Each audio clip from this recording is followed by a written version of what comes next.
और दतिया विधानसभा उपचुनाव के बीच कांग्रेस की अंदरूनी सियासत खुलकर सामने आ गई। पूर्व मुख्यमंत्री दिग्विजय सिंह के एक बयान ने राजनीतिक हलकों में नई चर्चा छेड़ दी है। दिग्विजय सिंह ने मंच से स्वीकार किया कि साल 2023 में अवधेश नायक का टिकट उनके विरोध की वजह से कटा था।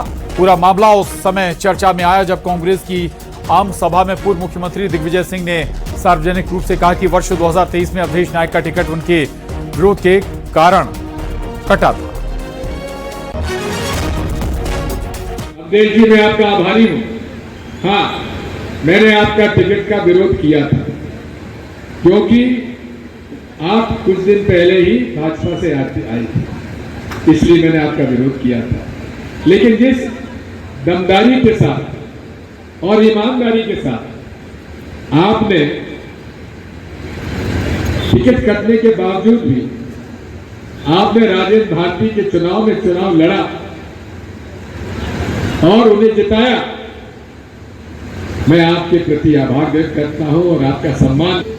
यदि मैंने कहीं आपका अपमान किया हो तो मैं माफी चाहता हूं, क्षमा चाहता हूं आपसे।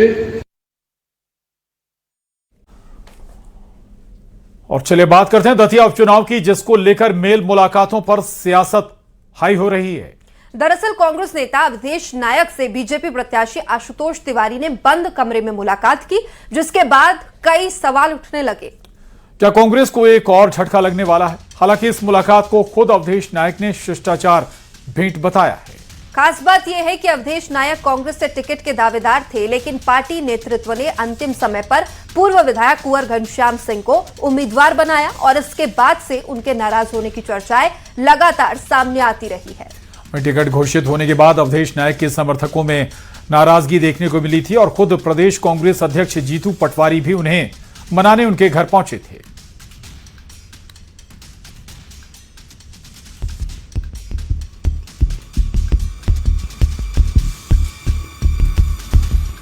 क्या दतिया उपचुनाव के बीच मध्य प्रदेश कांग्रेस को एक और बड़ा झटका लगने वाला है?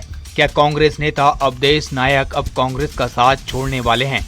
ये सवाल इसलिए उठ रहे हैं क्योंकि बीजेपी प्रत्याशी आशुतोष तिवारी ने बंद कमरे में अवधेश नायक के साथ मुलाकात की थी।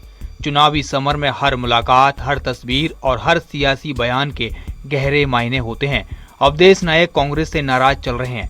सोमवार को देर रात बीजेपी प्रत्याशी आशुतोष तिवारी अचानक अवधेश नायक के घर पहुंचे, जहां बंद कमरे में करीब आधे घंटे तक दोनों के बीच मुलाकात हुई।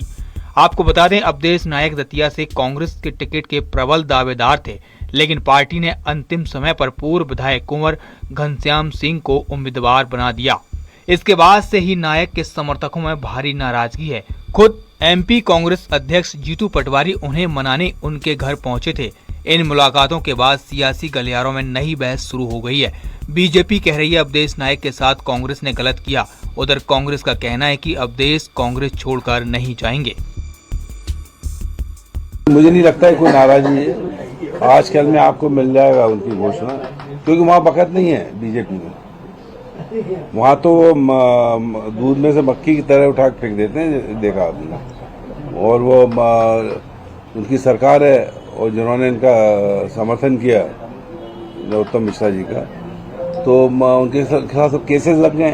बुरा हाल है, मतलब एक तरफा चुनाव है ये। आप इस सब परिदृश्य को समझिए और इससे जानिए कि कांग्रेस में खलबली मची हुई है। घनश्याम जी के बारे में कोई बुरा नहीं बोलता तो अच्छा भी नहीं बोलता हम लोग सब जानते हैं इस बात को। वहीं दूसरी ओर हमारे कैंडिडेट हैं जिसके पीछे सीएम, प्रभारी मंत्री और सब, कल देखा ना मंच आपने, सब भरपूर मंच खड़ा हुआ है हमारे। तो आप समझिए कि लोगों की अपेक्षाएं भारतीय जनता पार्टी से, हमारी सरकारों ने वहाँ पर engineering college, veterinary college, medical college, सारी व्यवस्थाएं वहाँ पर खड़ी करी, एयरपोर्ट खड़ा किया। तो ये दतिया के लोग जानते हैं। मुलाकात के बाद शुरू हुए विवाद पर खुद अवधेश नायक ने सोशल मीडिया पर एक पोस्ट करते हुए अपनी चुप्पी तोड़ी।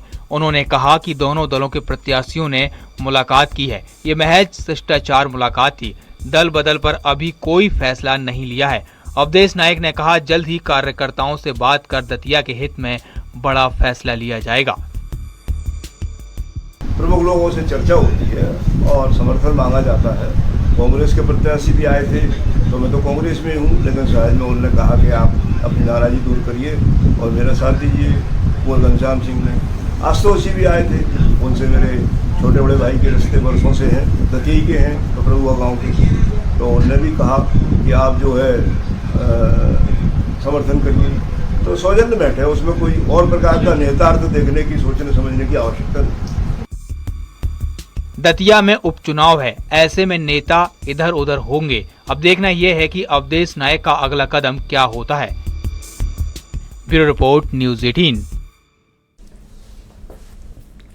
और वहीं धार की भोजशाला मामले को लेकर एक बड़ी खबर सामने आई है, जहां सुप्रीम कोर्ट ने मुस्लिम पक्ष की याचिका पर सुनवाई करते हुए हिंदू पक्ष को नोटिस जारी कर जवाब तलब किया है।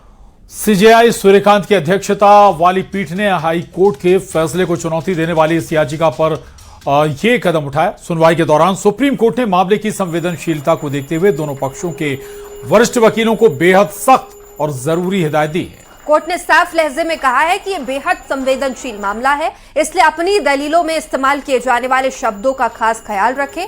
तो चलिए आपको बताते हैं कि भोजशाला पर सुनवाई करते हुए देश की सर्वोच्च अदालत ने क्या कहा है। तो सुप्रीम कोर्ट ने मुस्लिम पक्ष को जुमे की नमाज पढ़ने की अनुमति दे दी है। इसके लिए राज्य सरकार को वैकल्पिक खुली जगह देने के निर्देश भी दिए गए हैं। भोजशाला पर दिए गए इस आदेश को सुप्रीम कोर्ट ने अंतरिम आदेश बताया है और साथ ही कोर्ट ने साफ किया है कि ये किसी पक्ष के अधिकारों और दावों पर अंतिम फैसला नहीं है।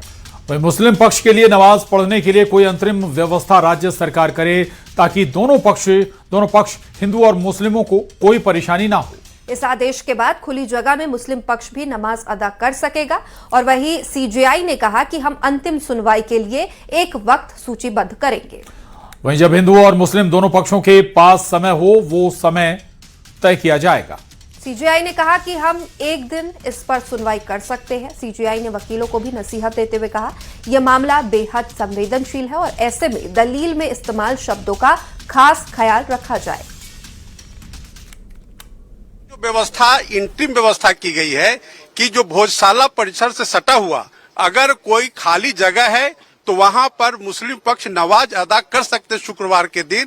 और वो बार बार कह रहे थे कि उनको परिसर के अंदर ही मौका दिया जाए, लेकिन माननीय सर्वोच्च न्यायालय ने उनको इस तरह का अंतरिम आदेश देने से मना कर दिया।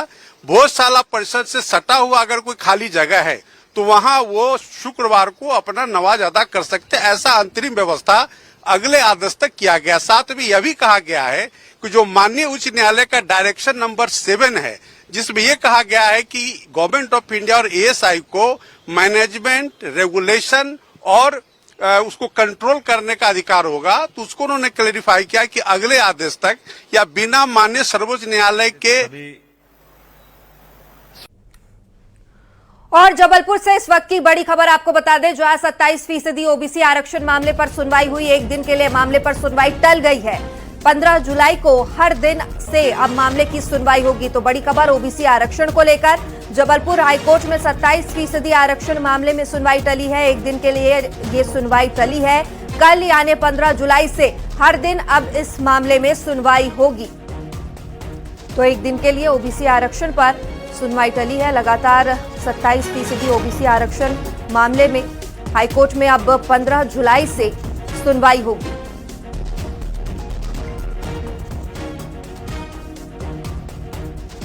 जबलपुर से इस वक्त की बड़ी खबर, 27% ओबीसी आरक्षण मामले पर सुनवाई एक दिन के लिए टाल दी गई है। 15 जुलाई यानी कल से हाईकोर्ट में अब हर दिन इस मामले पर सुनवाई होगी। तो बड़ी खबर है इस वक्त की, मध्य प्रदेश से जबलपुर में 27% ओबीसी आरक्षण मामला, एक दिन के लिए ओबीसी आरक्षण मामले में सुनवाई टाल दी गई है।